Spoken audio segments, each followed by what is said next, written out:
জেলা গণ অধিকার পরিষদের সংগ্রামী সদস্য সচিব জনাব মোবারক হোসেন।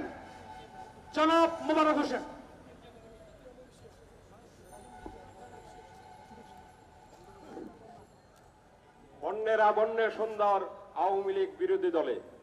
আরে ভাই, এই বক্তব্য রাইখা এই প্রেস ক্লাবে কোনো লাভ নাই। এই হাতে হাত ধরে মানববন্ধন কইরা এই সরকারকে নামানো যাবে না।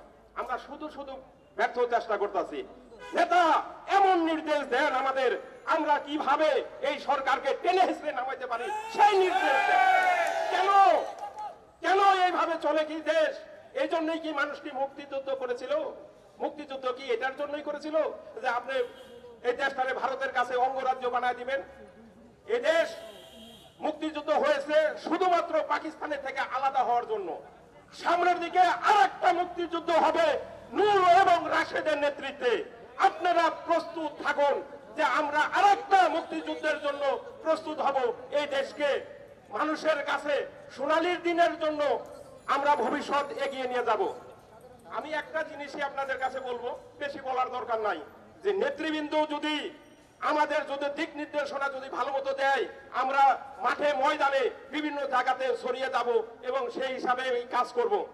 আমি দেখছি 96 নির্বাচনের আগে 2001 সালের 96 নির্বাচনের আগে দিয়ে তুফাইল আহমেদ, আমির হোসেন আমু, আব্দুর রাজ্জাক, সুরঞ্জের সেনগুপ্ত, মতিয়া চৌধুরী, সাদেজা চৌধুরী প্রত্যেকটা ওয়ার্ডে তারা করলাম ওয়ার্ক করছে।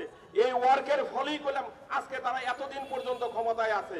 আমাদের প্রত্যেকটা কেন্দ্রীয় নেতা প্রত্যেকটা ওয়ার্ডে যেতে হবে। কেন্দ্রীয় নেতারা যদি প্রত্যেকটা গ্রামে তার নির্বাচনী এলাকায় চায় যদি জনসম্মুখনের জন্য না বলতে পারে যে এই সরকারের এই অবস্থার জন্য আজকে দেশের এই অবস্থা, এই কথা না বলা পর্যন্ত আমাদের ভাগ্যের পরিবর্তন হবে না। আওয়ামী লীগ সরকার যেভাবে মনে করেন যে ডেবে বসেছে, আবারও তারা মনে করেন যে একটার পরে একটা সুযোগ চাবে আমাদের দেশে জাগ্রত ভাবে করার জন্য।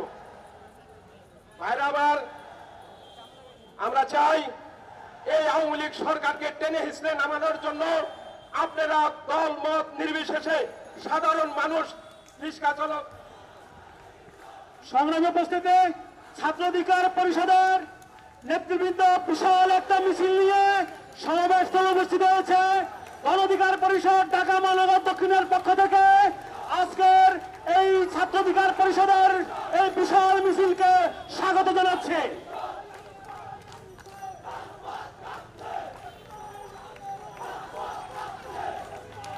প্রিয় ছাত্র নেতৃবৃন্দ, আপনাদের এই মিছিলের জন্য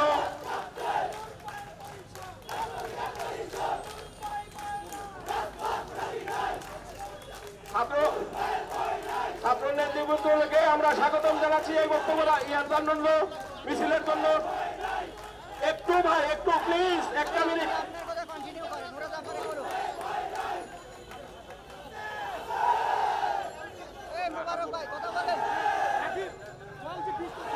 ছাত্র নেতৃবৃন্দকে ধন্যবাদ জানাচ্ছি।